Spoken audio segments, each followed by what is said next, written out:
Wilson's Prom would have to be one of the true national treasures of Victoria. It's a place I never need an excuse to come back and visit. And today we're here as part of the Goodyear National Treasures Project, which is protecting Australia's national treasure, you. And as we travel through the area that makes up the Prom, we catch up with the people and places like the lighthouse here that make this area truly unique.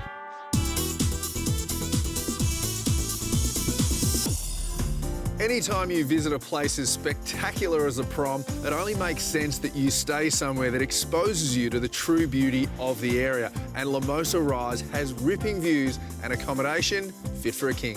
At just 5 minutes drive from the entrance to the Wilson's Prom National Park in Yanniki, Lamosa Rise is the perfect spot to base yourself if you're heading down this way. This stunning property offers two options that cater for couples, groups and families. But the real selling point is the breathtaking views over Duck Point, the northern mountains of Wilson's Prom and the Strzelecki Ranges.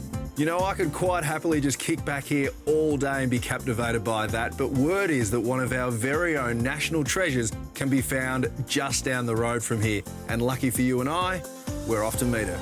Just to the north of the Prom in the town of Fish Creek, you'll find the Celia Rossa Gallery and Banksia Cafe. It's also where you'll find the renowned Australian botanical artist Celia Rossa herself, who is best known for having published The Banksias, a 3-volume series of monographs containing watercolour paintings of every Banksia species in Australia. Now, Celia, there is a rumour going around that you are a national treasure. What have you got to say for yourself? I find that hard to believe, but no, it's just that I've painted all the Banksias, I think. Yes. It's been a big challenge to paint them all, and I think there were a few people waiting for me to fall off the perch, but I was determined to hang on. When did you start painting? When I was a little girl. And what are some of the awards that you've picked up along the way? I've got an honorary Doctor of Laws, which everyone teased me about. And I've got a Master of Science, that was honorary as well. I've got an OAM. I think my most valued thing is a Linnaeus Medal.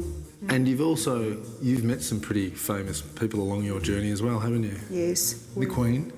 Oh yes, yes. Everyone at Monash told me how to behave, and so when the Queen did speak to me, I let forth and showed her about 6 pages, and she took an interest. She was just a beautiful lady to meet.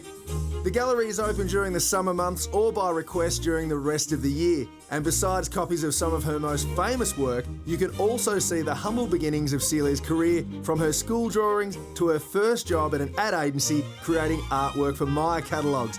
So Celia, what are you working on at the moment? This Banksia is called Banksia serrata, and it's a piece that I had put away in the drawer, but now I thought I'd get it out and try and finish it. How long will this take you? They average 3 months of painting. Wow.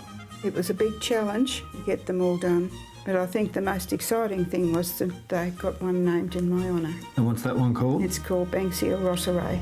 From the people that make this area so special to the places you'll fall in love with, no trip to the Prom is complete without a trip to Tidal River.